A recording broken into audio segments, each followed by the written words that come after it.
তাহলে ঠিক থাকবে। হ্যাঁ, এটা আপনার স্মৃতি হয়ে থাকবে, আপনার নজরে থাকবে, আপনার দেখাশোনায় সে বড় হয়ে উঠবে। এটা হয়ে গেছে আর কি, এটার প্রবলেম নাই। নিচে থাকলে হচ্ছে ওই যে চা খেতে খেতে পাতা তুলে ফেলতো, কিন্তু এখন তোলার সুযোগ নাই। আর চাচি তো আছেই। চাচি, আপনি ওই যে যিনি গাছ লাগিয়েছেন, গাছের সাথে আসলে দুই তিনটা কথা বলেন তো, উনি কে, কি করে?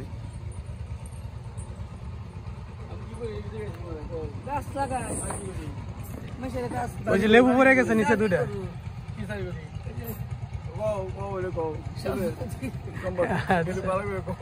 আপনি এখানে কতদিন যাবত ব্যবসা করেন?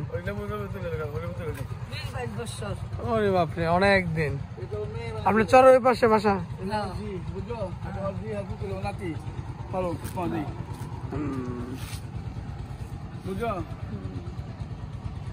যাক, ঠিক আছে, আপনার ব্যবসা সুন্দর হোক, জায়গাটা সুন্দর। গাছ থাকবে, বুঝো, গাছ থাকলে দোয়া থাকবো, গাছ নাই দোয়া নাই।